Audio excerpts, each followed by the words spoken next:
Hello दोस्तों, राज technical institute में आपका स्वागत है। आज ही मेरे पास एलजी की पावर सप्लाई आ रखी है। ठीक है दोस्तों, तो किसी टेक्नीशियन से आ रखी है। तो उन्होंने बोला है कि इसमें जो वोल्टेज है वो नहीं बन रही है, पावर सप्लाई डेड है। तो एक बारी देख लेते हैं इसमें क्या दिक्कत है। तो दोस्तों एक बारी देख सकते हो, तो ये एलजी की पावर सप्लाई है, इसका लोगो भी देख सकते हो आप एलजी का। तो ये बहुत पुरानी मॉडल की है, 32 इंच में लगती है। तो दोस्तों ये सप्लाई बिल्कुल डेड है। तो आज इस सप्लाई को रिपेयर कैसे करेंगे तो आपको बताते हैं एक बारी। सबसे पहले दोस्तों, अगर आपके पास कोई पावर सप्लाई आती है तो पहले इसको आप पावर दे दो। ठीक है, और इसको आप ऑन कर दो। सबसे पहले आपको दोस्तों मेन फ़िल्टर पे चेक कर लेनी है दोस्तों, 330 वोल्टेज। देख सकते हो दोस्तों, 330 वोल्टेज बन चुकी है। और उसके बाद दोस्तों, ठीक है, आपको कनेक्टर के पास चले जाना है यहाँ पे। तो कनेक्टर के पास देख सकते हो दोस्तों, यहाँ पे इसकी डिटेल लिखी हुई है। यहाँ पे देख सकते हो, ground, ground, NC 12 volt, 12 volt, ground, ground 24 volt. ठीक है, 3.3 वोल्ट और ड्राइवर ऑन, पावर ऑन। तो दोस्तों सबसे पहले किसी भी power supply, PFC power supply में, ठीक है, आपकी जो वोल्टेज बनती है वो स्टैंड बाई वोल्टेज बनती है। तो स्टैंड बाई वोल्टेज मैं आपको चेक करा देता हूँ एक बारी। यहाँ पे देख सकते हो, वोल्टेज को 20 वोल्ट डीसी पे रखना है आपको। आप देख सकते हो यहाँ पे 3.3 वोल्टेज यहाँ पे बन चुकी है। ठीक है, और उसके बाद आप देख सकते हो यहाँ पे कोई भी वोल्टेज नहीं बन रही, इस खाली स्टैंड बाई वोल्टेज बन रही है। और 12 और 24 वोल्ट नहीं बन रही है इसमें। ठीक है, देख सकते हो आप, 12 और 24 वोल्ट इसमें नहीं बन रही है, ये देख सकते हो। ठीक है, 12 और 24 वोल्ट इसमें नहीं बन रही। तो ओनली इसमें जो पहला सेक्शन है, ठीक है, स्टैंड बाई जो सेक्शन है इसका ओके है। तो आपके पास भी अगर ऐसी प्रॉब्लम आ जाए तो आपको कुछ नहीं करना है। जो आपकी स्टैंड बाई वोल्टेज है, ठीक है, तो उसको पावर ऑन से जंपर कर देना है। जैसे ही आप पावर ऑन से जंपर करोगे तो आपकी जो है 12 और 24 वोल्ट बन जाएगी। तो एक बारी हम स्टैंड बाई को पावर ऑन से जंपर कर देते हैं। तो यहाँ पे देख सकते हो, जो आपकी जो स्टैंड बाई वोल्टेज है वहाँ पे दूसरे नंबर पे इस साइड आती है। मैं बता देता हूँ आपको, यहाँ से देख सकते हो आप, ये दोनों एक ही है। यहाँ पे स्टैंड बाई वोल्टेज आती है आपकी। ठीक है, और ये आपका पावर ऑन का है, देख सकते हो यहाँ पे। तो इनको मैं आपस में जोड़ दूंगा। जैसे ही जोड़ दूंगा दोस्तों, 12 और 24 वोल्ट बन जाएगी। अगर 12-24 वोल्ट बन गई तो दोस्तों इस पूरी पावर सप्लाई आपकी ओके है। तो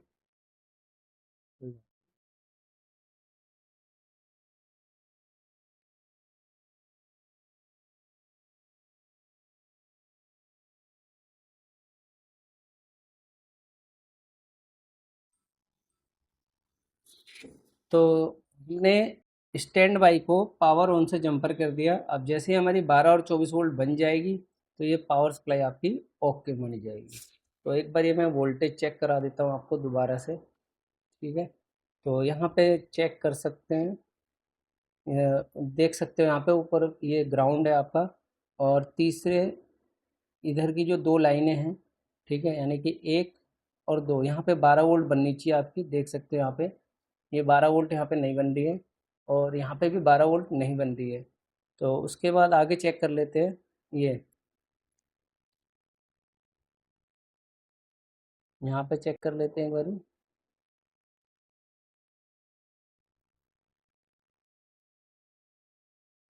अच्छा, पावर ऑन नहीं है। तो दोबारा से दोस्तों देख लेते हैं एक बारी। जैसे ही हमने स्टैंड बाई को पीएस ऑन से जोड़ा तो 12 और 24 वोल्ट आपकी बन जानी चाहिए। तो यहाँ पे देख सकते हो 12 वोल्ट नहीं बन रही है। ठीक है, यहाँ पे भी 12 वोल्ट नहीं बन रही है। और यहाँ देख सकते हो आप 24 वोल्ट बन रही है। तो 24 वोल्ट बन रही है पर 12 वोल्ट नहीं बन रही है इसमें। ठीक है, और स्टैंड बाई वोल्टेज भी बन रही है। तो दोस्तों मैं इस सप्लाई के बारे में आपको एक बारी बता देता हूँ। ये एलजी की पावर सप्लाई है, पुराने मॉडल की है। ठीक है, तो इस पावर सप्लाई में थोड़ा सा सिस्टम ये है ये जो आईसी लगी हुई है ना, ये देख सकते हो आप, ये जो आईसी है, ठीक है, ये आईसी 24 वोल्ट से 12 वोल्ट निकालती है। अगर ये आईसी ख़राब हो जाती है, ठीक है दोस्तों, तो 24 वोल्ट तो ये देगी पर 12 वोल्ट नहीं देगी। ज़्यादातर केस में ये आईसी ख़राब हो जाती है। अगर आप ये आईसी चेंज कर देते हो तो दोस्तों आसानी से आपकी ये 12 वोल्ट बन जाएगी। यहाँ पे ये देखा गया दोस्तों, ये आईसी तो ठीक है, मैं आपको इसके बारे में थोड़ी सी डिटेल दे देता हूँ, ठीक है। तो इसकी जब मैंने डाटा शीट निकाली दोस्तों, तो इसकी डाटा शीट में आप देख सकते हो, जब हमने इसकी डाटा शीट निकाली तो दोस्तों इसकी 2 नंबर पिन पे इनपुट वोल्टेज आती है, ठीक है, ये 2 नंबर पिन पे इनपुट वोल्टेज आ गई। और जो इसकी 3 नंबर पिन है दोस्तों, ये आउटपुट की पिन होती है, यहाँ पे आएगी 12 वोल्ट। पर दोस्तों ये आउटपुट वोल्टेज जब निकालेगा जब इसको इनेबल वोल्टेज मिलेगी जब, ठीक है। तो इसकी जो इनेबल वोल्टेज होती है दोस्तों पिन नंबर 7 पे आती है। तो मैं एक बार आपको दिखा देता हूँ, 1 2 3 4 5 6 7। तो 7 नंबर पिन ये है जिसपे इनेबल वोल्टेज नहीं आ रही है। तो यहाँ पे जो समथिंग वोल्टेज आती है दोस्तों, 3 वोल्ट 4 वोल्ट 5 वोल्ट भी आ सकती है। तो जब तक इस आईसी को इनेबल वोल्टेज नहीं मिलेगा तो दोस्तों ये जो आईसी है आउटपुट नहीं निकालेगी। अगर ये आईसी आप चेंज भी कर दोगे दोस्तों, फिर भी आपकी जो है 12 वोल्ट नहीं बनेगी। ज़्यादातर केस में दोस्तों अगर ये आईसी चेंज कर दोगे आप तो आपकी 12 वोल्ट बन जाती है। कई हमारे टेक्नीशियन है ये आईसी चेंज कर देते हैं तो वोल्टेज बन जाती है। पर दोस्तों ये आईसी चेंज करने पर भी अभी यहाँ पे काम नहीं बनेगा, क्योंकि यहाँ पे इनेबल वोल्टेज ही नहीं आ रहा है 7 नंबर पिन पे।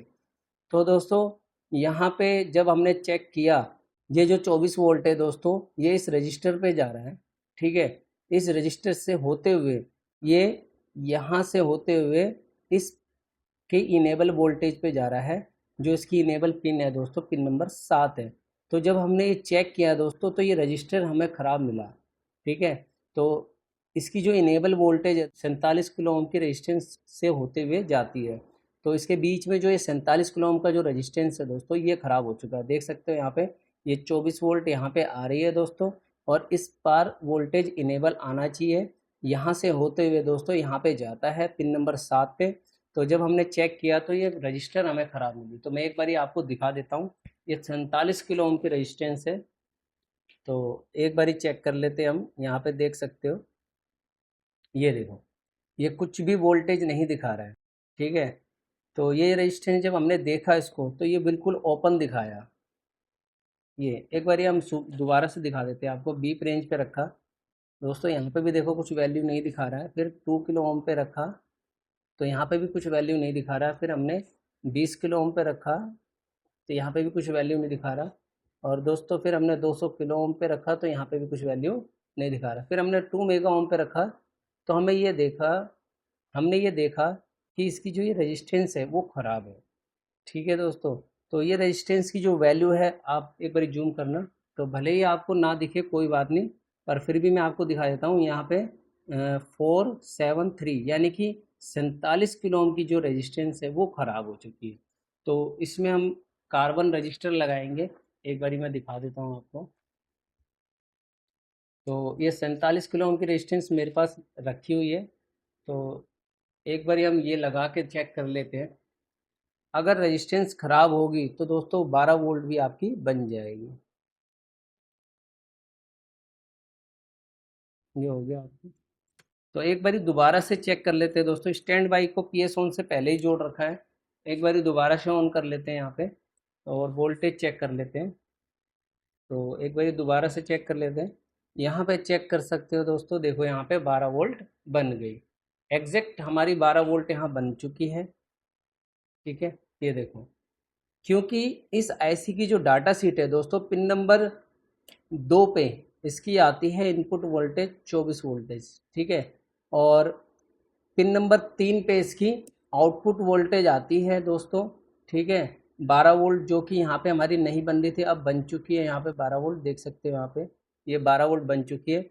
और दोस्तों ये जो इसकी जो इनेबल वोल्टेज है पिन नंबर 7 पे आती है। तो पिन नंबर 7 ये है इसकी, देखो यहाँ पे एक बारी मैं दोबारा से दिखा देता हूँ आपको। ये देखो पिन नंबर 7 पे 4.4 वोल्टेज बन गई और ये आईसी एक्टिव हो गई। अब जैसे ही एक्टिव हुई तो इसने 12 वोल्ट इसको बना दिया, और यहाँ पे 24 वोल्ट तो पहले से ही बन रहा था।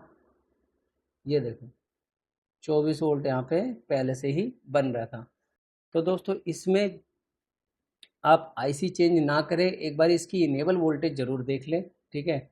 और दोस्तों आपको ये वीडियो कैसी लगी कमेंट में ज़रूर बताना। अगर आप हमारे चैनल पर नए हो तो हमारे चैनल को लाइक, सब्सक्राइब और शेयर करना ना भूलें।